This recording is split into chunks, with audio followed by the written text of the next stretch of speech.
देख रहे हैं बीपीएल, बिहार प्रीमियर लीग। नमस्कार। बिहार की चुनावी जंग पर सबसे अलग और सबसे धाकड़ शो बीपीएल यानी कि बिहार प्रीमियर लीग में आप सभी का एक बार फिर से बहुत बहुत स्वागत है। आपके साथ मैं हूं सऊद मोहम्मद खालिद। तो कल बिहार प्रीमियर लीग का फाइनल मुकाबला है, फाइनल नतीजे आएंगे। कुछ ही घंटों बाद बिहार के नतीजे आने भी शुरू हो जाएंगे। पता चल जाएगा कि आखिर बीपीएल का विनर कौन होगा, तेजस्वी टाइगर्स या मोदी सुपर किंग्स। लेकिन फाइनल से पहले हम आपके लिए लेकर आए हैं बीपीएल की हाइलाइट्स। अगर बिहार के रिजल्ट एग्जिट पोल के मुताबिक ही आए तो तेजस्वी टाइगर्स का विनिंग फैक्टर आखिर क्या होगा, आज हम आपको यही बताने वाले हैं। वो 10 फैक्टर जिससे क्लोज हो सकता है नीतीश का इलेक्शन चैप्टर। इसके अलावा हम आपको दिल्ली से लेकर पटना के मैदान की हर हलचल भी दिखाएंगे। तो चलिए शुरू करते हैं बीपीएल में आज का मैच और सबसे पहले टीमों का इंट्रोडक्शन आपको करा देते हैं। तो आज मोदी सुपर किंग्स यानी कि एनडीए की नुमाइंदगी करेंगे बीजेपी प्रवक्ता गोपाल कृष्ण अग्रवाल जी। गोपाल जी, बहुत स्वागत आपका। इसके अलावा तेजस्वी टाइगर्स की ओर से हमारे साथ मौजूद हैं कांग्रेस के प्रवक्ता आलोक शर्मा जी। बहुत स्वागत आलोक जी आपका भी। और इसके अलावा चिराग चैलेंजर्स की तरफ से एक बार फिर से हमारे साथ मौजूद हैं एलजेपी प्रवक्ता AK वाजपेयी जी। वाजपेयी जी, एक बार फिर से आपका बहुत स्वागत। और बिहार प्रीमियर लीग के आज के जो अंपायर हैं वो है न्यूज 24 के डिप्टी एडिटर और हमारे वरिष्ठ सहयोगी वरिष्ठ पत्रकार संजीव त्रिवेदी जी। संजीव, आपका भी बहुत स्वागत। तो बिहार प्रीमियर लीग में आज हम हाइलाइट्स की बात करेंगे और तमाम उन फैक्टर्स और उन हाइलाइट्स की बात करेंगे जिसकी वजह से ये नतीजे आते दिखाई दे रहे हैं। और हूटर बच गया बीपीएल हूटर। बीपीएल से जुड़ी बहुत बड़ी खबर। तो बीपीएल हूटर के तरफ से अब ये जो सामने आंकड़े आ रहे हैं, दरअसल आतिशबाजी फायरिंग ना करने की गाइडलाइंस है। ये जो बताया जा रहा है, दरअसल आरजेडी ने खास तौर पर कुछ गाइडलाइंस अपने कार्यकर्ताओं और पार्टी के लिए जारी की हैं। नई गाइडलाइंस है, उसमें यह कहा गया है कि जो तेजस्वी टाइगर्स की जो गाइडलाइंस है, कहा गया है आतिशबाजी ना करें, फायरिंग ना करें और बीपीएल का रिजल्ट कुछ भी हो, फैंस संयम रखे। फैंस से आप ये समझिए, दरअसल ये बीपीएल है लेकिन फैंस दरअसल अपने तमाम कार्यकर्ताओं, अपने समर्थकों की बात कर रही है आरजेडी कि वो किसी भी तरह से अति उत्साहित ना हो और किसी भी तरह से ये मैसेज ना जाए कि वो अभी से ही जीत मानकर चल रहे हैं। भले ही एग्जिट पोल के नतीजे कुछ हो और एग्जिट पोल कुछ भी इशारा कर रहे हो, लेकिन 10 तारीख का इंतजार आरजेडी करना चाहती है। लेकिन इसके अलावा भी स्थिति यह है कि कहीं ना कहीं कुछ दूसरी कुछ स्थितियां भी बन रही हैं। आज तेजस्वी यादव का जन्मदिन है, उसके वक्त में भी कहीं ना कहीं कुछ नए रिश्ते भी बन रहे हैं, उस पर भी हम जरा बात करेंगे। लेकिन इन गाइडलाइंस पर अगर हम आ जाएं, आलोक जी, ये एक कहीं ना कहीं अपने आप को उत्साह को रोकने की कोशिश है, कहीं ये कोशिश है कि कोई गलत मैसेज ना चला जाए। देखिए, मैं समझता हूं कि जिस तरह से बिहार जिस चिंतन और मनन के लिए जाना जाता है, जहां से 3 धर्मों की उत्पत्ति हुई है, मुझे लगता है कि ये बिल्कुल सही संदेश है कि जिस गर्त में 15 वर्षों में बिहार पहुंचा है तो सबसे पहले उसको बाहर निकालने की आवश्यकता है। अति उत्साहित होने की आवश्यकता नहीं है। संयम और धैर्य हमेशा दोनों बहुत अच्छे हथियार रहे हैं। लेकिन एक और हम इसका स्वागत करते हैं कि कहीं ऐसा तो नहीं कि वो जो परसेंटेज में कुछ परसेंट का ड्रिफ्ट कहीं डर लग रहा है, कहीं ये तो नहीं कोशिश है कि ज्यादा उत्साह ना दिखाएं क्योंकि रिजल्ट कुछ भी हो सकता है, एक डर भी है अंदर क्या? देखिए, मुझे नहीं लगता है। जिस तरह के एग्जिट पोल भी आए हैं और जिस तरह से न्यूज़ 24 के बीपीएल प्रोग्राम ने कल भी तमाम आंकड़े जो प्रस्तुत किए हैं, उसमें कहीं पर ऐसा नहीं लग रहा है। उसमें एक तरफा जीत नजर आ रही है। हो सकता है सीट टू सीट कहीं पर कोई उसमें चेंजेस आ जाएं, लेकिन डर कहीं नहीं है। और संयम और धैर्य की जो तेजस्वी जी ने बात की है, मुझे लगता है कि पूरे देश को, खासतौर पर बिहार के नौजवानों को उसको फॉलो करना चाहिए और संयम और धैर्य के साथ जीत की खुशी मनाई जानी चाहिए। देखिए, यह अपने आप में दर्शाता है कि उन्हें खुद ही अंदेशा है, जो हम लोग कह रहे हैं और जनता भी जानती है कि ये जो तेजस्वी जी की सेना है, यह जातिवाद और गुंडागर्दी के लिए जानी जाती है। उन्हें खुद ही अपने कार्यकर्ताओं पे विश्वास नहीं है। अदरवाइज अगर जश्न मनाना है तो गुंडागर्दी करके ही मनाने का तरीका है क्या? जश्न की तैयारी करें ना, को मिठाई खाएं, खुशी मनाएं, शांति। तो ये क्यों लग रहा है कि गुंडागर्दी से ही जश्न मनाएंगे? तो फिर वो खुद ही कह रहे हैं। आप, मुझे क्या लग रहा है, आप बता रहे हैं, वो खुद कह रहे हैं फायरिंग ना करे, पटाखे फायरिंग ना करे, यादव इसलिए आप ये कह रहे हैं। बिल्कुल। ओके, अगर जश्न मनाने के लिए तैयारी करने की बात, जल्दी सा कमेंट देना चाहूंगा। देखिए, पटाखे चलाना तो दिवाली पे भी जश्न मनाया जाता है, तो ऐसा नहीं है कि पटाखे चलाना गुंडागर्दी ही है। लेकिन वो कह रहे हैं बंदूकें ना चलाएं, खुद फोन किए जिला अध्यक्षों को। सर एक मिनट, आलोक जी। अरे सर, बंदूकें चलाई शादियों में भी जाती हैं, और किसकी गोली कहाँ चलती है, और बीजेपी के कौन से लीडर का बेटे का जन्मदिन होता है, वो लिस्ट बहुत लंबी है, वहां मत जाइए। संयम बरतने की बात की है, आतिशबाजी नहीं करने की बात की है। सीधी बात आज भी बीजेपी इतनी क्रोधित क्यों है? बीजेपी को चाहिए स्वागत करें, क्या अच्छा कदम है। बंदूकें ना चलाएं, गुंडागर्दी सड़कों पे ना ले लेता हूं जल्दी से मैं रिएक्शन। वाजपेयी जी, ऐसा है कि संदेश जो दे रहे हैं उसके पीछे भी एक संदेश छिपा है, वही जानना चाहता वो संदेश ये है कि जानबूझ के उन्होंने लालू यादव जी की फोटो नहीं लगाई ड्यूरिंग द इलेक्शन, और अब भी वही है कि कहीं जंगल राज की प्रवृत्ति ना हो जाए, इसीलिए वर्ड है फायरिंग, और बंदूकों से मतलब है कि जुलूस निकलेगा, फायरिंग होगी। सरकार बनी नहीं, फायरिंग के बाद पहले आने लगी। देखिए, उससे निकलना बड़ा मुश्किल है इनके लिए, और ये बड़ा भारी टेस्ट है इनके लिए कि कैसे निकलेंगे। संजीव जी, इस पर आपका कमेंट बहुत इंपॉर्टेंट हो जाता है कि ये अलग अलग बातें आ रही हैं, क्या जो जंगल राज इसको कंट्रोल करने के लिए ये कहा जा रहा है, या फिर कहीं गलत संदेश न जाए इसके लिए? देखिए, तीनों दलीलें अपने अपने पक्ष को उभारने के लिए है, पर हकीकत यह है कि आरजेडी के अपने जो संस्कार हैं, उन संस्कारों से अलग एक नई व्यूह रचना बनाई जा रही है। कांग्रेस जाहिर है डिफेंड कर रही है, कहीं भी कोई प्रदर्शन नहीं हो। 2000 प्रदर्शन हुआ था 2015 में, 2005 में, 2010 में और 2015 में मौके नहीं मिले थे, तो अब संयम से काम लिया जाए। लेकिन कल आप जानते हैं सऊद, आईपीएल का भी कल फाइनल है, बीपीएल का भी कल फाइनल है, तो आईपीएल के फाइनल में जो जीतेगा वो तो जश्न मनाएगा। तो ऐसे में मानकर चलिए जश्न तो होगा, लेकिन ये जो बात कही जा रही है, दरअसल ये संयम बरता जा रहा है, ताकि वो जो डर है मन में लगा हुआ है कि एग्जिट पोल के नतीजे आए हैं, फाइनल नतीजे तो नहीं आए हैं, बस उसको ध्यान में रख करके अपने समर्थकों को कहा जा रहा है कि धैर्य बनाए रखिएगा। चलिए, इस बीच एक बार फिर से हूटर बज गया। बीपीएल से जुड़ी बहुत बड़ी खबर। चिराग चैलेंजर्स ने तेजस्वी को बर्थडे विश किया। जी हाँ, आज की ये बड़ी खबर भी है, और इसमें कहीं ना कहीं सुगबुगाहट भी है, और कई तरह के संकेत भी छिपे हुए बताए जा रहे हैं, और सियासी गलियारों में भी इस पर बातचीत हो रही है। दरअसल चिराग पासवान ने आज तेजस्वी यादव को बाकायदा ट्वीट करके बधाई दी, और तेजस्वी टाइगर्स ने शुभकामनाएं भी स्वीकार की, और बाकायदा तेजस्वी यादव ने भी उस पर रीट्वीट किया और लिखा, बहुत छोटा सा लेकिन बहुत सधा हुआ, बहुत अहम, कि धन्यवाद भाई। अब ऐसे में इसके क्या मतलब है, और कहीं कुछ नए संकेत तो नहीं है वाजपेयी जी? नहीं, देखिए, ये संस्कारों का सवाल है, और उन्होंने हर मौके पे, चिराग बाबू ने उनको छोटा भाई माना है और उन्होंने अपना बड़ा भाई माना है, तो ये एक रस्म अदायगी है, इसके राजनीतिक संदेश इसके पीछे कुछ नहीं है, बिकॉज हम लोगों ने कमिटमेंट की हुई है। एग्जिट पोल के मुताबिक अगर रिजल्ट आते हैं तो कहीं ऐसा तो नहीं कि बधाई देने सीधे दफ्तर भी पहुंच जाएंगे, कार्यालय भी पहुंच जाएंगे। हमने सेल्फ डिक्लेरेशन की है, चुनाव के दौरान भी की है, और अब फिर कर रहे हैं कि हम मोदी जी के साथ हैं, सेंटर में एनडीए में हैं, बिहार में एनडीए में नहीं थे, ये हमने सेल्फ डिक्लेरेशन की है, और हमारा इतिहास भी यही है। आप ये कमिट कर रहे हैं आज कि अगर कुछ भी होता है, किसी भी तरह का दलित होता है, हम नहीं कमिट कर रहे, हम नहीं कमिट कर रहे। हमारे राष्ट्रीय अध्यक्ष चिराग पासवान जी ने बार बार ये बात कही है, अभी 3-4 दिन पहले इंटरव्यू में पूछा गया तो उन्होंने साफ तौर से कहा कि किसी कीमत पर हम लोग नहीं जाएंगे। गोपाल जी, ऐसा हो सकता है क्या? ठीक है, देखिए, साफ आपको पता है कि किस तरीके से नीतीश जी को पानी पी पी कर कोसते रहे हैं तेजस्वी, लेकिन लगातार प्रधानमंत्री नरेंद्र मोदी का नाम, लेकिन क्या कुछ संदेश भी है इस ट्वीट में? नहीं, देखिए, इस ट्वीट में तो अगर शुभकामनाएं देनी है, जैसे इन्होंने बोला कि संस्कार का मामला है, तो मुझे नहीं लगता इससे ज़्यादा कुछ समझना चाहिए। लेकिन अल्टीमेटली जिस तरह की राजनीति वहाँ पे हुई है, उसके लिए भारतीय जनता पार्टी का थोड़ा सा उसका वो है भी, रिजर्वेशन भी था, और हम लोगों ने कहा भी था इस बात को, कई हर प्लेटफॉर्म पे कहा भी है।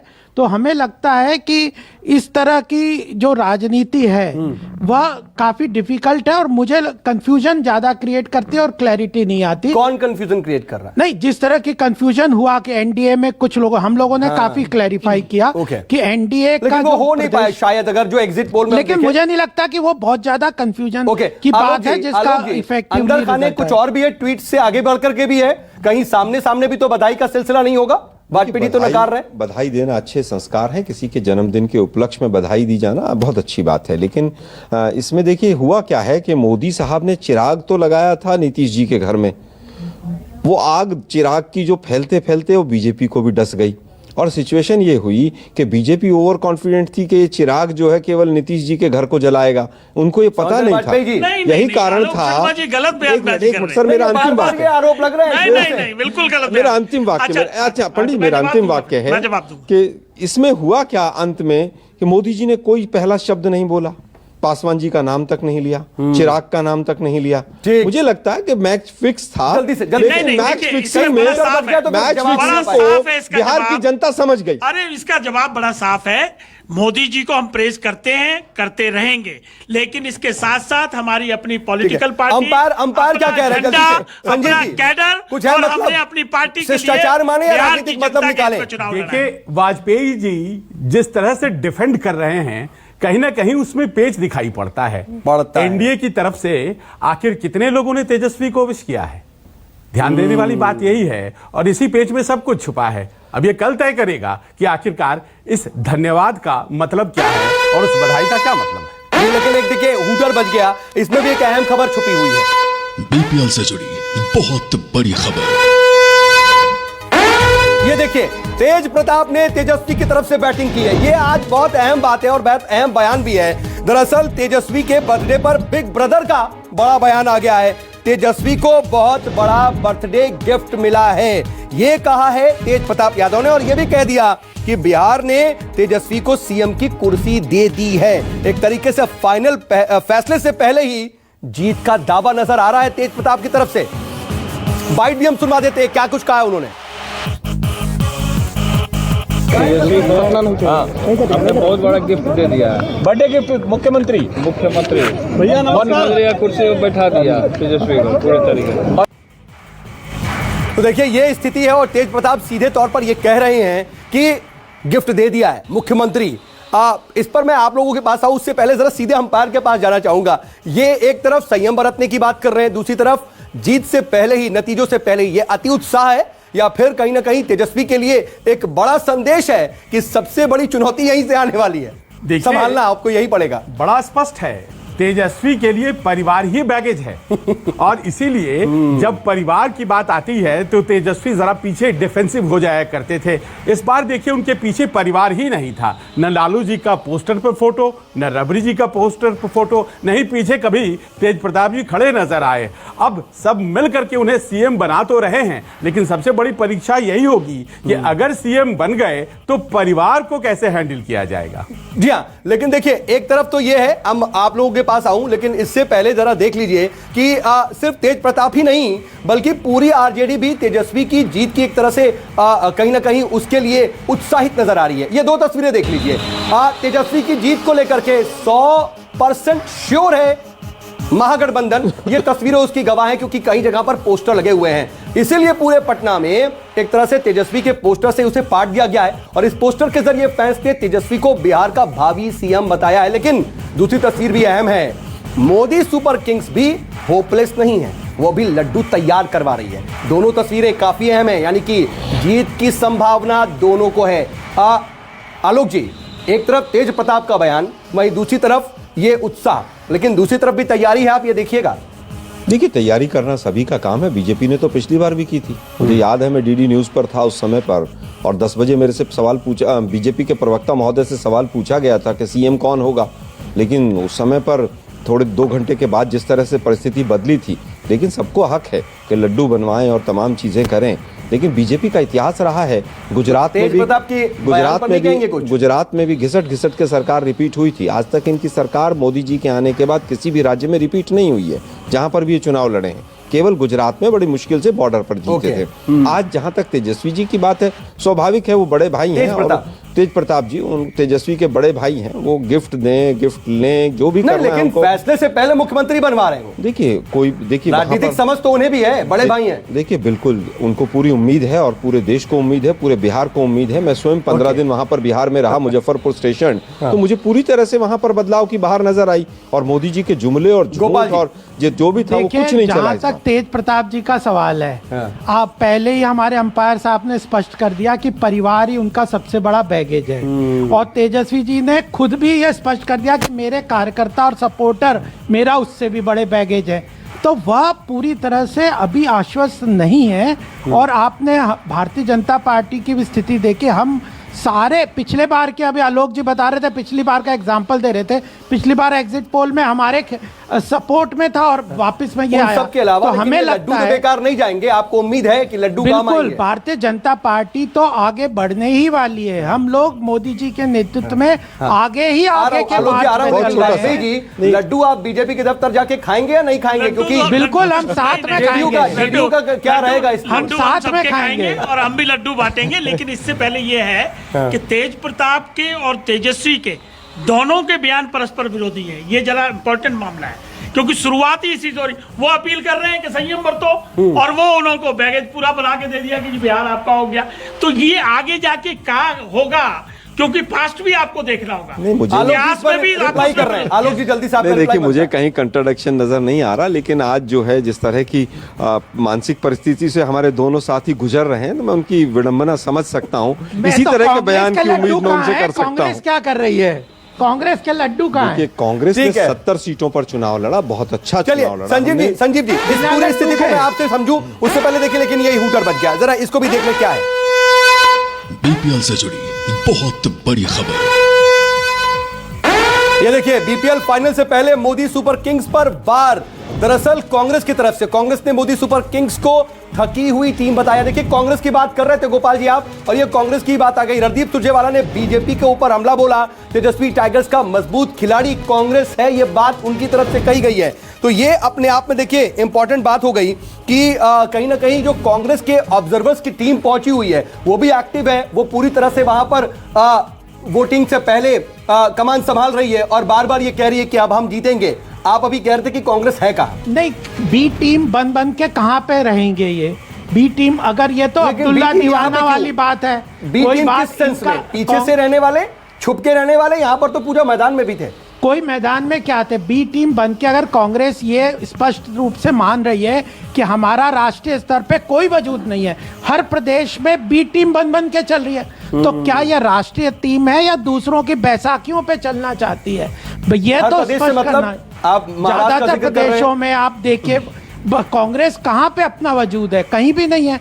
अभी आलोक जी ने कहा कि किन प्रदेशों में भारतीय जनता पार्टी और एनडीए की आज भी 17 से ज्यादा प्रदेशों में सरकार है। मुझे लगता है कि 1989 के बाद से सभी दल जो बड़े हों छोटे हों, गठबंधन की ही सरकारें चल रही हैं। क्या मोदी जी अकालियों के साथ नहीं थे? क्या मोदी जी शिवसेना के साथ पिछले साल नहीं थे? नहीं, लेकिन बैसाखियों पे नहीं है। पहुंची आलोक जी, बैसाखियों पे नहीं है। उसको वहां पर मैनेजमेंट किस चीज का मैनेजमेंट करने पहुंची है? वहां पर वो अभी गिनती से पहले कुछ डर भी है क्या? ईवीएम को लेकर के जो आशंका है, क्या राहुल गांधी की तरफ से भी कुछ आशंके वाली बात कही गई है? देखिए, मुझे लगता है कि आज वहां पर जो मीटिंग भी हुई है उसमें तमाम ऐसे मुद्दे हैं कि हमारी सीटों पर कौन सा, किस तरह का हमने परफॉर्म किया है, पॉलिटिकल पार्टी हैं, किस तरह का परफॉर्मेंस आगे रहेगा, कौन कौन जीत रहा है और किस तरह से हम आरजेडी के साथ आगे बढ़ेंगे, तमाम विषयों पर चर्चा हुई है। मुझे नहीं लगता कि उसके अंदर कहीं पर भी कोई राजनीति उस तरह की देखनी चाहिए। लेकिन कुल मिलाकर के अगर कुछ अलग जाते हैं एग्जिट पोल से नतीजे, तो भी आपको किसी से शिकायत नहीं होगी? देखिए, हमें बिल्कुल शिकायत नहीं है किसी से भी। अगर कोई शंका, कोई सवाल है तो स्वाभाविक है कि वो उठाया जाना चाहिए। इनको आशंका हमसे ज्यादा आरजेडी से है। नहीं, हमें आरजेडी हमें आशंका आ गए तो इनका क्या होगा? वो तो दोनों एक टीम है। खालिद जी, हमें आशंका इस बात की है कि अभी दिल्ली के चुनाव के बाद अमित शाह जी दोबारा अवतरित हुए हैं, तो कहीं वो दुकान ना खोल लें, एमएलए की मंडी ना लगा लें कहीं। हमें इस बात का डर है। कल ही नोटबंदी की वर्षगांठ थी और नोटबंदी का सबसे ज्यादा जो दुरुपयोग हुआ है वो सबसे ज्यादा बीजेपी ने किया है। मुझे लगता है देश के लोकतंत्र को बचाने के लिए जल्दी से हम बिल्कुल पूरी तरह से अपना हर प्रयास करेंगे और वो सारे कदम उठाएंगे जो बिहार की जनता, जो पाकिस्तान पे पहुंच गए, अभी थोड़ी देर में हिंदू मुसलमान पे भी पहुंचेंगे, क्योंकि इनको न सुबह का ब्रेकफास्ट न रात की खाना, हिंदू मुस्लिम और भारत पाकिस्तान कश्मीर में जॉय बिडेन से कश्मीर भी पहुंच गए। देश कश्मीर भी पहुंच गए। प्रजातंत्र को तो इनका भोजन जो है ना वो पाचन क्रिया ही पाकिस्तान पर डिपेंडेंट हो गई है। हमने नहीं कहा। मुझे हमें खतरा केवल इसी बात से है कि लोकतंत्र की क्रूर हत्या ना हो और उसके लिए हम हर कदम उठाएंगे। इनके प्रवक्ता ने आज कहा, मैं इनको याद दिलाता हूँ आलोक शर्मा जी को बुलाएंगे हम। मैं आलोक शर्मा जी को याद दिलाता हूँ कपिल सिब्बल का स्टेटमेंट। क्या कहा था उन्होंने कि अस्तबल से घोड़े भाग रहे हैं। रोकना पड़ेगा उनका स्टेटमेंट बहुत बड़ी खबर। ये देखिए, ये दरअसल फैक्टर्स हैं, ये बड़े फैक्टर्स हैं और ये आंकड़े बहुत अहम हैं और ये आंकड़े इंडिया टुडे माई एक्सिस के हैं, लेकिन इन पर नजर डालनी जरूरी है। और जो फैक्टर्स रहे हैं अभी तक, जो एग्जिट पोल्स आ रहे हैं, उसमें ये दरअसल दिखाया जा रहा है कि किन फैक्टर्स पर किसको ज्यादा वोट पड़े हैं। और वोट प्रतिशत देखिए, रोजगार का फैक्टर सामने है।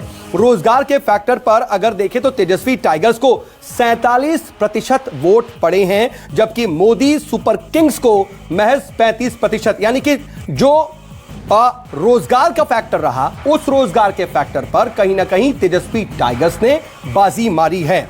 अब दूसरा फैक्टर देख लीजिए, ये आंकड़े एक एक करके बता देते हैं, उसके बाद आएंगे स्टूडेंट्स का फैक्टर। ये बहुत इंपॉर्टेंट, छात्र, क्योंकि उनको अपना भविष्य देखना है, तो वो भी तेजस्वी टाइगर्स के साथ जाते नजर आ रहे हैं। 49% जो स्टूडेंट्स हैं, छात्र हैं, वो तेजस्वी टाइगर्स को ही अपनी टीम मान रहे हैं और उसका ही सपोर्ट कर रहे हैं, जबकि मोदी सुपर किंग्स को जो फैंस हैं वो महज 33% हैं। अब ये दो फैक्टर हो गए, रोजगार का अहम फैक्टर, स्टूडेंट का फैक्टर। लेकिन अब जरा हम तीसरे फैक्टर पर आते हैं, ये है यूथ। ये बात कही भी जा रही है कि मुस्लिम और यादव यानी MY की जगह पर अब मुस्लिम और यूथ हो गया था इस बार, और ये दिख भी रहा है इस आंकड़े में, क्योंकि तेजस्वी टाइगर्स के जो फैंस हैं उनका प्रतिशत 47% है। और जो युवा का फैक्टर है, अभी हम जो चला रहे हैं वो बता रहे हैं 18 से 25 साल के जो युवा हैं, 47% तेजस्वी टाइगर्स के साथ गए और 34% मोदी सुपर किंग्स के। लेकिन अगर युवाओं की बात करें 26 से 35 साल के, तो उसमें भी तेजस्वी टाइगर्स के 47% जो है फैंस नजर आ रहे हैं, जबकि मोदी सुपर किंग्स का जो आंकड़ा यहां पर 26 से 35 साल के जो युवा हैं 2% बढ़ता है और 36% तक पहुंच जाता है। ये तीन अहम फैक्टर हो गए। अब जरा हम एक और बहुत अहम और बहुत जरूरी फैक्टर है उस पर नजर डालते हैं, मुस्लिम फैक्टर। और ये देखिए, बहुत बड़ा और एक तरह से अंदाजा इसका हमेशा से रहता है कि अगर NDA की बात आती है, बीजेपी की बात आती है, तो कई बार मुस्लिम वोटर्स सीधे नहीं जाते, और यही हुआ भी कि मोदी सुपर किंग्स जो हैं उसके साथ सिर्फ 12% लोग गए। लेकिन पूरे जो मुस्लिम फैक्टर की बात करें, तेजस्वी टाइगर्स के साथ 80% गए हैं। और वहीं अब हम अगले फैक्टर की बात कर लें, अगर मुस्लिम फैक्टर के बाद यादव फैक्टर, क्योंकि MY फैक्टर बार बार इसका जिक्र होता है, और यहां पर भी तेजस्वी टाइगर्स को बहुत बड़ी एज है। 69% जो है यादव एक तरीके से सीधे तौर पर तेजस्वी टाइगर्स के साथ जाते इस आंकड़े के मुताबिक नजर आ रहे हैं। वहीं मोदी सुपर किंग्स की तरफ सिर्फ 22% लोगों का ही रुझान इसमें दिखाई दिया है, और इस फैक्टर में भी कहीं ना कहीं तेजस्वी टाइगर्स एज ले रहे हैं। लेकिन इसके अलावा अब एक और अहम फैक्टर है, वो है विमेंस यानी कि महिलाओं का। अब ये महिलाओं के फैक्टर में देखें तो 43% जो है वो तेजस्वी टाइगर्स के तरफ गए हैं। और अभी तक नीतीश कुमार को बहुत ज्यादा बढ़ चढ़ करके महिलाएं वोट देती रही हैं, लेकिन अब 43% जो महिलाएं हैं वो तेजस्वी टाइगर्स के साथ आई हैं। हालांकि मोदी सुपर किंग्स के साथ भी 42% महिलाओं का वोट गया है, ये भी अहम बात है। लेकिन एक बड़ा ड्रिफ्ट जरूर है जो कहीं ना कहीं तेजस्वी के एक तरह से उनको एज दे रहा है। लेकिन ये जो तमाम फैक्टर्स हैं, इन फैक्टर्स में अगर हम एक एक करके भी नजर डालें तो महिलाओं को छोड़ करके महिलाओं का ही जो फैक्टर है वो ही सबसे ज्यादा काम किया है। मोदी सुपर किंग्स को 42% महिलाओं का सपोर्ट मिला है। लेकिन बाकी जगहों पर देखिए, गोपाल जी मैं आप ही के पास पहले आ जाता हूं कि ये फैक्टर्स देखिए अहम है, और इन फैक्टर्स में अगर हम बात करें तो कहीं ना कहीं एज ले रहे थे, लगातार रैलीज में भी बात कर रहे थे इन्हीं पॉइंट्स पर। अब इसका फायदा भी दिख रहा है इन आंकड़ों में। नहीं, देखिए, इसमें आपको तीन चीजें हमें बहुत स्पष्ट रूप से ध्यान में देनी चाहिए। पहले आपने कहा कि MY में Y बदल के यूथ हो गया, लेकिन असली में क्या था, जितने टिकट दिए हैं RJD वगैरह, यादव कोई बहुल रूप से दिया है, तो एक जाति। लेकिन दूसरा हम टिकट पे नहीं बात कर रहे हैं, हम वोट्स की बात कर रहे हैं। वोट भी तो 69% यादव के हैं, हाँ, और 80% मुसलमान के हैं। हाँ। तो क्या यह जो असली बात है, मुस्लिम और यादव, यह दो ही फैक्टर हैं जो RJD के साथ है, और यही जातिवाद और अल्पसंख्यक राजनीति लेकिन जब का यूथ की बात कारण आती है तो 47% आ रहा है यूथ भी, ये भी कम नहीं है। नहीं बिल्कुल, आपके पास 34, 36। तीसरा बात जो आपने यूथ का कहा वो क्यों आ रहा है, क्योंकि एक झूठा वादा किया गया कि 10 लाख नौकरियां दिया जाएंगे, ना उनको बजट का साइज पता है। बजट 2,11,000 करोड़ का अभी बजट है, उसमें 10 लाख नौकरी देंगे तो इससे कई गुना तो फिर पैसा। भाई तो सवाल उठता है, आप दुगुनी कहां से आप लाएंगे? आपने तो 19 लाख हमने की बात रोजगार की। के अवसर की बात की और पूरी फिगर्स दी है हमने, यानी क्या नौकरियां देंगे। ये देखिए स्पष्ट करना चाहिए, सरकारी नौकरी में सरकार को सैलरी देनी पड़ती है और हमने 19 लाख में रोजगार के अवसर मैं चाह भी दिए। रहा था कि आप इसको डिफरेंशिएट कर दें। 10,000 जब हम एफपीओ बना रहे हैं, लेकिन वो झूठा वादा आपके मुताबिक है, लेकिन लोगों ने उस पर भरोसा जता दिया। तो ये पहली देखना बार पड़ेगा, काट क्योंकि के students अंडी भी काट के गए, अंडी एक यूथ बार भी चढ़ गए। गई कि काट के अंडी एक बार चढ़ गई, लेकिन काट के ultimately हांडी है क्या? अभी भी तो आलोक जी। एग्जिट पोल है, देखिए, मुझे एग्जिट लगता पोल है- नहीं है, हम नहीं कह रहे कि ये चढ़ेगी। ओके ठीक है। अग्रवाल साहब ने की बात मैंने बड़े धैर्य से सुनी, उतना ही समय मुझे दीजिएगा। बिल्कुल सही कह रहे हैं, काट की हांडी बार बार नहीं चढ़ती। मोदी जी को भी शायद समझ आ गया, इसीलिए नीतीश जी का फोटो वहां से हटा दिया था। एक बात और है कि 900 चूहे खा के बिल्ली हज को चली। रोजगार की बात भी अगर बीजेपी करेगी, देश में पहले प्रधानमंत्री हैं जिन्होंने कहा कि मैं 2 करोड़ रोजगार हर साल दूंगा, और 2 करोड़ रोजगार छीन लिए। देश में पहले प्रधानमंत्री मोदी जी हैं। अभी इन्होंने केवल जाति और धर्म से आगे सोच नहीं पाते हैं। अभी रोजगार की बात आई कि दो रोजगार में जो डिफरेंस है वो 14%, 13% का अगर आ रहा है तो उसमें जाति और धर्म नहीं है। लेकिन झूठा वादा ये कह रहे हैं, उस पर भी मैं चाहूंगा कि आप जवाब बात करूंगा उस पर भी। एजुकेशन की बात की, 49% लोग कह रहे हैं कि एजुकेशन में भी तेजस्वी बेहतर रहेगा। तो इनका जो मोदी जी का जंगल राज का और वो जो नारा था, महिलाएं जब अगर 1% ज्यादा आरजेडी और हमारे महागठबंधन को सपोर्ट कर रही हैं तो स्वाभाविक है कि झूठे वायदे नहीं चले। यूथ की बात, जो मोदी जी बार बार यूथ की बात करते थे, अब लोगों को समझ आ गई है कि भाई मोदी जी केवल जुमलेबाजी करते हैं, इसके आगे कुछ नहीं करते हैं। आप रोजगार की बात कही कि भाई वो 15 साल तक किस आप तरह से जुमलेबाजी करते थे क्या वहाँ? नहीं, हम नहीं कर रहे थे, हम तो वहाँ बहुत लंबे समय से सत्ता में नहीं है। लेकिन जो आपने मुख्य सवाल पूछा कि वो जो 10 लाख रोजगार 10 लाख वाली बात है, इन्होंने कहा साहब बजट का तो पता ही नहीं है उनको। बजट का तो सारा ही मोदी जी को पता है। 1.25 लाख करोड़ तो छोड़ाए थे वो गंगा जी के किनारे, वहां पुल पे ही रखा रह गया वो बजट का। अभी भी 1 लाख करोड़ का कह के आए थे वो कि हम यहाँ पर भंडारण की क्षमता बढ़ाएंगे। अब वो अडानी लेगा या अंबानी लेगा नहीं पता है। बजट के बारे में और इकोनॉमी की जो हालत मोदी जी ने की है, भगवान बचाए इनसे। लेकिन वाजपेयी जी, ये आप देखिए फैक्टर्स हैं और अहम फैक्टर्स, और आप देखिए की प्लेयर हैं इसमें, तो आपका भी असेसमेंट बहुत जरूरी हो जाता है। क्योंकि आप देखिए सीधा ड्रिफ्ट जो है हर मामले में, युवा हो, छात्र हो, ऊपर ना मच जाए। नहीं, उससे पहले मैं चाह रहा हूं कि आप जरा बताएं। तो इसीलिए देखिए इसमें भी एक संदेश है। अगर ये एग्जैक्टली कन्वर्ट होते हैं एग्जिट पोल जो आपके हैं, तो उसमें क्या है कि एक तरफ तो विकास की बात हो माइक थोड़ा सा रही है, एक तरफ तो विकास की बात हो रही है और दूसरी तरफ वही जात पात पे जा रहा है। तो बदलाव क्या आएगा? देखिए वोट क्या हुआ है कि कौन जा रहा है जात पात पे? एक किसने सेकंड, कहा? एंटी इनकम्बेंसी जो नीतीश बीजेपी की कह रही है जाति और धर्म देखिए, की बात, एक सेकंड मानिए, ना तेजस्वी की तरफ से यहीं तो दिख रहा है। जात पात तो दिख रहा है उसमें। 80% अगर मुस्लिम और यादव कंबाइन होकर वोट डाल रहे सबसे हैं, बड़ी बात यहाँ दिखती है, यही है। 80% मुस्लिम कह रहे हैं, 69 यादव दे वाजपेयी रहे हैं। जी, अब सब लोगों से दरअसल बेरोजगारी अपने आप में सबसे अहम सवाल है, और अगर इस पर निर्णय होता है तो मानकर चलिए कि यह सवाल केवल बिहार तक सीमित नहीं होगा। आने वाले सभी चुनाव में इस मुद्दे पर ही चुनाव या इस मुद्दे के आसपास चुनाव होंगे, ये तय है। जाहिर है इसके ऊपर बहुत ज्यादा बहस की जरूरत नहीं है। जो समझना ज्यादा लेगा एक सेकंड। वही जीतेगा। इसमें मेरा जरा सा जवाब है। देखिए हुआ क्या है, ये नीतीश की एंटी इनकम्बेंसी का वोट है, ये तेजस्वी का वोट नहीं है कि जो 10 लाख कह दिया तो वोट मिल जाएगा। ये वादा कैसे पूरा होगा ये तो आप समय बताएगा आपको। नहीं, लेकिन इस क्या वादे पर पहले नहीं गए कैबिनेट लोग। नोट से भाई, ये 10 लाख 6 साल क्रिएट से- हो जाएगी पोस्ट? 6 साल से बीजेपी वहां आप सत्ता में बताइए कि है। 10 लाख के एक कैबिनेट मैं नोट आ से रहा हूं, उनके क्रिएट हो पास भी आ सकती रहा है हूं। क्या? आप अपनी बात रखिए कि मेरा कहना बड़ा साफ है, एक तरफ विकास की बात करते हो, दूसरी तरफ जात पात की बात करते हो। कौन करता तो मतलब जात पात की बात ये भाई? वोट क्या दिखा रहा है? नहीं, ये वोट तो नहीं दिखा कर रहा रहा है। है। आप लोगों ये ने दिया। बताओ, एक स्वाभाविक अंपायर है, साहब, लोग वोट दिया, उसमें क्या दिक्कत है? आप अंपायर साहब एक चीज नीतीश बताइए कुमार की कि क्या नौकरियों का सवाल, रोजगार का केवल ये- मुस्लिम और यादवों के लिए? ठीक है, वो क्यों? लेकिन संजीव जी बाकी देखिए ये बात भी अगर अहम वो है। बात है, यहाँ 80% पर मुस्लिम ही इन आंकड़ों क्यों में वोट क्या दे रहे हैं? जातिवाद भी एक नजर आ रहा है साफ तौर पर कि प्रोमिनेंट अल्पसंख्यकवाद भी है। नहीं देखिए, सर, एक मिनट एग्जिट त्रिवेदी साहब, पोल- इसमें एक चीज जोड़ना चाहूंगा। 47% अगर यूथ है तो क्या वो केवल मुस्लिम है? क्या बाकी नहीं है? 80% मुस्लिम दे रहे हैं ना। यूथ केवल सभी जाति और कास्ट धर्म का का है। चश्मा है। अरे अगर इस बात को ध्यान 80% मुस्लिम दे रहे हैं। गोपाल जी देखिए, अगर हम इसमें देखें तो एक तरीके से ट्रेडिशनल वोट भी तो है ये आप नहीं, आप मुस्लिम- फैक्टर की मुस्लिम आपको बात हो क्या रही लगता है। नहीं, आप अगर इसमें फैक्टर बात हो रही है कि बीजेपी क्या खालिद जी, नौकरी संजीव जी, अगर अगर नौकरियां अपर कास्ट उसका को बिहार में बहुत जाएगा बहुत तो मैक्सिमम वोट इनको नहीं, मिलेगा। बेहतर- देखिए, बेहतर बहुत हमारे assessment साहब, होगा। एक सेकंड, ये जो- बस अंपायर एक बात है जी। कि मुख्य मुद्दा नौकरियां ठीक है है। या जातिवाद और ठीक। धर्म की राजनीति। देखिए, इससे स्पष्ट आ रहा अब सुनिए, है धर्म और जातिवाद बीजेपी समझ मुख्य- नहीं पाई अभी आप तक। सुन लें, हम चाहते हैं देखिए, बीजेपी ऐसा ही एग्जिट पोल चश्मा के जो पहने रहे। आंकड़े हैं, एग्जिट पोल के जो आंकड़े हैं उसमें बड़ा स्पष्ट है कि अगर ये आंकड़े आरजेडी या महागठबंधन के फेवर में जा रहे हैं तो जाहिर है ये उनका जो लिमिटेड वोट बैंक पहले हुआ करता था एमवाई का, उससे ज्यादा बड़ा वोट बैंक है। यानी कि उनकी इस अपील के कारण कि वो 10 लाख नौकरियां देंगे, उनसे लोग जुड़े हैं। भारतीय जनता पार्टी और एनडीए में कहीं ना कहीं रोजगार और नौकरी के बीच का एक जो कंफ्यूजन है, हो सकता है कि ये बिहार चुनाव में उन्हें महंगा पड़े। नहीं, बट इसमें अंपायर साहब एक बात ये भी है कि ये एंटी इनकम्बेंसी का वोट शिफ्ट हुआ है इनको।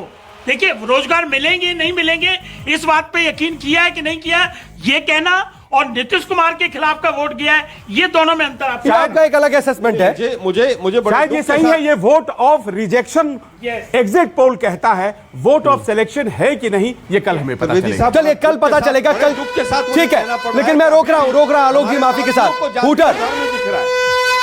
बीपीएल से जुड़ी सर्वे- बहुत बड़ी खबर। ये देखिए, ये अहम है, ये भी बहुत अहम है। हम बात जिस पर कर रहे थे, बीपीएल के गेम चेंजर शॉट्स कौन थे? गेम चेंजर शॉट्स, और गेम चेंजर शॉट्स वो मुद्दे जिन पर बात हुई, जिनको लेकर के सभी पार्टियां आगे बढ़ी। और अगर देखिएगा, तेजस्वी टाइगर्स नौकरियों की बात कर रहे थे, मोदी सुपर किंग्स जंगल राज की अपनी बात ना करके पुरानी बात कर रहे थे, और बहुत हद तक नेशनल मुद्दे पर रहे।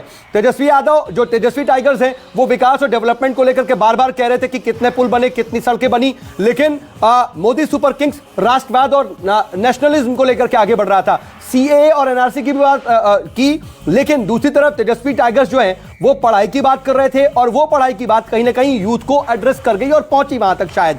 लेकिन तेजस्वी टाइगर्स सिंचाई की बात कर रहे थे, कृषि की बात कर रहे थे, लेकिन इधर मोदी सुपर किंग्स के जो गेम चेंजर शॉट्स थे वो राम मंदिर का जिक्र कर रहे थे, उसकी याद दिला रहे थे। वहीं दूसरी तरफ धारा 370 का जिक्र हो रहा था, 370 कैसे हटी, कैसे चेंज हुई, लेकिन महंगाई को लेकर के अहम मुद्दा उठाया। प्याज की महंगाई, प्याज की माला पहनते हुए लेकर के चलते हुए तेजस्वी यादव दिखाई दिए, और वहीं स्टूडेंट्स को सीधे सीधे एड्रेस कर रहे थे तेजस्वी टाइगर्स। तो वहीं मोदी सुपर किंग्स आरक्षण की बात कर रहे थे। मैं आ रहा हूं गोपाल जी, आपके पास आ रहा हूं। नहीं, इसमें एक ही बात कहना चाहता हूं। मैं आ रहा हूं, बस नहीं, नहीं, आपसे ही इसमें- सवाल, मेरा सवाल मैं आप उसके साथ जोड़ लीजिएगा। बात इतनी सी है कि यहां पर अगर मुख्य तौर पर देखें, जंगल राज की बात, पुराने कार्यकाल की बात कर रहे थे, अपने कार्यकाल का 15 साल का बहुत ज्यादा लेखा जोखा नहीं दे रहे थे, बार बार बात आई। लेकिन दूसरी बात यह भी है कि नेशनल मुद्दों पर ज्यादा इंटैक्ट रहे आप, लेकिन जो महागठबंधन है वो बुनियादी मुद्दों और बिहार के मुद्दों पर ज्यादा फोकस रहा। नहीं, ऐसी बात नहीं है, ये आपका गलत एनालिसिस है। बाकी सबसे मैं वाकिफ रखता हूं। अगर हमने पहला कैंपेन चलाया वहां पे बिहार में, तो वह था फर्क साफ है। उस फर्क साफ में जंगल राज का मतलब गुंडागर्दी, करप्शन, भ्रष्टाचार और वह बात है। और उसके बाद हमने 15 साल में, जैसे कृषि क्षेत्र में विकास की बात 8.5% की बात है, बजट को 23,000 करोड़ से 2,11,000 की बात की, सड़कों में बिहार में काबा ज्यादा बोला जा रहा था, बिहार में ईबा से ज्यादा मीडिया पकड़ रहा था। हम लोगों ने, अच्छा प्रधानमंत्री ने अलग विषय जो भी लिए, लेकिन वहां पे हम लोगों का पहला कैंपेन था फर्क साफ है, जिसमें आर्थिक विकास की हमने बात की। नहीं तो क्या आपने सड़कों क्या को राष्ट्रवाद बनाने की की जिक्र बात नहीं कर की रहे थी। थे? सीएनआरसी नहीं बोल रहे थे आप, 370 का जिक्र नहीं कर ये रहे तो थे? जब प्रश्न करेंगे तो जवाब तो देंगे। लेकिन जो हमारा कैंपेन था वो फर्क साफ नहीं। है, जिसमें हमने कृषि क्षेत्र की ग्रोथ, ठीक है, जीडीपी की ग्रोथ, जल्दी से इस पर बता दीजिए, जल्दी से इस पर बता दीजिए। ठीक है, आपने इस पर भी बात की, लेकिन क्या नौकरी, विकास, सिंचाई और कृषि, इस पर कम फोकस रहा इन मुद्दों के मुताबिक? राम मंदिर, सीएनआरसी, राष्ट्रवाद और 370? उसमें हमारी तरफ से वो बात नहीं है। उसमें ये मुद्दे भी महत्वपूर्ण है, क्योंकि बिहार की जनता राजनीतिक रूप से बड़ी जागरूक है, तो उसको राष्ट्रीय मुद्दों की भी जानकारी काफी चर्चा में रही। लेकिन हमारी तरफ से विकास बनाम विनाश का ही कैंपेन था। आलोक जी, यही नकारात्मक प्रचार लेकर मोदी जी गए कि उस 15 साल को याद दिलाओ, बिहार की जनता को डराओ, खौफ पैदा करो। बिहार की जनता ने डर नहीं माना। नहीं, आप भी इसको खारिज कर रहे हैं क्या? आप मान रहे हैं? एक मिनट, दूसरा, तो फिर आपने क्यों नहीं लालू यादव की पोस्टर? पूरा जवाब ले लेते हैं। 15 साल जिस मुख्यमंत्री ने बहुत अच्छा काम किया उसका फोटो हटाने वाले हमसे सवाल ना पूछें। मुद्दे की बात यह है, इनका राष्ट्रवाद जो है जिन्ना की मजार से लोटपोट होता हुआ मोदी जी का जो बर्थडे पार्टी, केक पार्टी थी, वहां जाके खत्म हो जाता है। उसके बाद विकास की बात, विकास इनका हिंदू मुसलमान से शुरू होता है और जिस तरह से एनसीए एनआरसी पे जाके खत्म हो जाता है, ये इनका विकास है। इसके आगे कोई विकास थोड़ी ना। एक यूनिवर्सिटी, तो आप ये मानेंगे कि यहाँ गलत जा रहे थे? खालिद भाई, एक यूनिवर्सिटी का नाम अग्रवाल साहब बता के जाएं जो सेंट्रल गवर्नमेंट ने पिछले 6 साल में दी हो बिहार के लिए। मैं आ रहा हूं, यूनिवर्सिटी बनी थी, उसको भी उठा के बनारस मेडिकल कॉलेज। टाइम नहीं दे रहे आप। नहीं, माफी चाहूंगा। नहीं, हूटर, हाँ। देखिए, अगर महागठबंधन की सरकार बनती है तो हमें कहने में कोई ऐतराज नहीं है कि नीतीश का बैगेज जो था वो बीजेपी को और एनडीए को लेके डूबेगा। उनकी कोई मेरिट्स नहीं है, उन्होंने कोई ऐसे एक हेलीकॉप्टर, ये बार-बार आप बात कह रहे हैं, बार-बार ये बात मैं कहूंगा। नहीं, लेकिन आपके पार्टी के एक नेता तो आज ये भी कहते दिखाई दिए कि हम बीजेपी के साथ सरकार बना रहे हैं, नीतीश जी आउट होंगे। बहरहाल हमारा जो डॉक्यूमेंट था बिहार फर्स्ट, बिहारी फर्स्ट, उसके बेस पे हम ठीक है। मैं आऊं और संजीव जी मैं आपके पास आऊं, लेकिन जरा उससे पहले एक दिलचस्प स्थिति और भी दिखा देते हैं कि कैसे स्लेजिंग हुई। क्रिकेट का एक बहुत ही ज्यादा अहम टर्म है स्लेजिंग। कैसे दूसरी पार्टी को उकसाया जाता है, एक दूसरे पर फप्तियां कसी जाती हैं। बिहार प्रीमियर लीग में मोदी सुपर किंग्स और तेजस्वी टाइगर्स दोनों ने विपक्षी टीम पर खूब स्लेजिंग भी की है, लेकिन बिहार को किस टीम का अंदाज़े बयान ज्यादा भाया वो फाइनल स्कोर में ही तय होगा। ऐसे ही एक स्लेजिंग नीतीश ने की थी जब सीधे सीधे लालू यादव की फैमिली मैनेजमेंट पर उन्होंने सवाल उठा दिया था, और नीतीश के इस गेंद पर तेजस्वी ने कैसा शॉट खेला था, जरा वो सुनिए। किसी को चिंता है 8-8, 9-9 बच्चा बच्ची पैदा करता है, क्या मालूम है किसी को? बेटी पर भरोसा ही नहीं, कई बेटियां हो गई तब बेटा हुआ। और आप सोच लीजिए कैसा बिहार बनाना चाहते, वैसा ही बिहार बनाना चाहते। अगर यही लोगों का आदर्श है तो समझ लीजिए बिहार का क्या बुरा हाल होगा। कोई पूछने वाला नहीं रहेगा, सब का सब बर्बाद हो जाएगा। हमारे बहाने जो हैं नीतीश कुमार जी नरेंद्र मोदी जी को निशाना बना रहे हैं। नरेंद्र मोदी जी भी 6-7 भाई बहन हैं। पहली बार हमारे बहाने नरेंद्र मोदी जी को निशाना बनाया जा रहा है। तो यहां तो तेजस्वी ने शॉट मार दिया, लेकिन नीतीश और तेजस्वी दोनों ने एक दूसरे को कई बाउंसर्स भी मारे। ऐसा ही बाउंसर मारा था तेजस्वी ने जब उन्होंने नीतीश कुमार को कह दिया था कि वो थक गए हैं, थका हुआ बता दिया था, लेकिन नीतीश ने इसे कैसे डिफेंड किया था, जरा वो सुन लीजिए। हमको कहता है कि थक गए, हम थक गए हैं। और कहाँ रहते थे जी, कहाँ भागे रहते थे यहाँ से? जरा बताओ, दिल्ली में किसके यहाँ रहते थे? जरा बताओ, बताना ना चाहिए। कहीं किसी को मालूम है कि कहाँ रहता था, क्या करता था? बोल रहे हैं भाई थक चुके हैं, उनसे संभल नहीं रहा। अब कितनी बार बुलवाइएगा? मानसिक और शारीरिक रूप से दोनों तरीके से वो थक चुके हैं, अब उनसे बिहार नहीं संभलने वाला। बोल रहे हैं भाई थक चुके हैं, उनसे संभल नहीं रहा। अब कितनी बार बुलवाइएगा? मानसिक और शारीरिक रूप से दोनों तरीके से वो थक चुके हैं, अब। तो वाजपेयी जी, मैं इससे आप ही के पास सबसे पहले आना चाहूंगा कि देखिए ये जो बार पलटवार स्लेजिंग हुई, इसका कितना असर रहा, क्योंकि देखिए इसमें चिराग पासवान भी सामने रहे और नीतीश कुमार को वो लगातार टारगेट करते रहे। देखिए, हमारा बड़ा स्पष्ट मानना है कि जब इलेक्शन होता है तो उधर से भी बाहर आते हैं, इधर से भी बाहर जाते हैं, लेकिन तेजस्वी यादव बड़े सोबर तरीके से उन्होंने रिस्पॉन्ड किया, नंबर 1। नंबर 2, सारा लब्बो लबाब घूम के यही आता है कि जो वोट पड़ा है वो वोट इनके उसकी वजह से नहीं पड़ा है। अब मैं बार बार यही बात, मतलब ये कि आपको लग रहा है कि नीतीश जी की नाकामी है, उसका फायदा विकास हुआ नहीं। बाढ़ आई तो बाढ़ में 80 लाख लोग प्रभावित थे, लेकिन कोई स्कीम नहीं बनाई, किसी को कोई पैसा नहीं दिया। कोरोना का इफेक्ट पड़ा, कोरोना में जितने नीतीश कुमार जी ने स्टेटमेंट दी उससे सारे मजदूर हतप्रभ थे। उसके बाद अगर पुराना 15 साल का रिकॉर्ड देखें तो 40 शुगर मिल होती थी पहले, अब कितनी काम कर रही है? 2 झूठ मिल होती थी, सब बंद। तो विकास एक्चुअल नहीं होगा तो जनता तो परेशान। तो डबल इंजन की सरकार तो 2.5 साल से थी। डबल इंजन का मैंने जवाब दिया था, फिर देता हूं कि देखिए सेंटर से जो पैसा गया, सेंटर की जो पॉलिसी हुई, उनमें भी एग्जीक्यूशन में डिले हुआ। तो इसलिए आप बड़े वाले इंजन को नहीं कह सकते। आर्थिक विषय के जो डेटा होते हैं ना, उसको समझाना कई बार मुश्किल होता है। मैं एक ही फिगर दूंगा, बस एक ही बात दूंगा, इंडस्ट्रियलाइजेशन की बात करते हैं, औद्योगिकरण की। 2005 में जो इंडस्ट्री का कंट्रीब्यूशन था बिहार का वो 12% था। नहीं, बस एक सेकंड, वो बढ़ के 19% हो गया।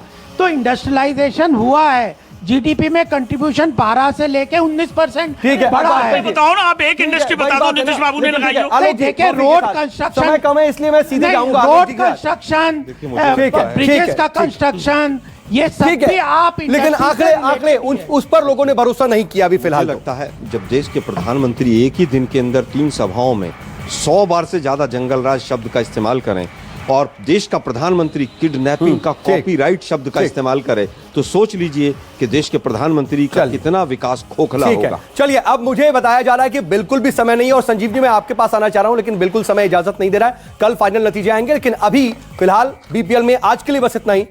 नमस्कार। ब्रेक के बाद टॉप हेडलाइंस।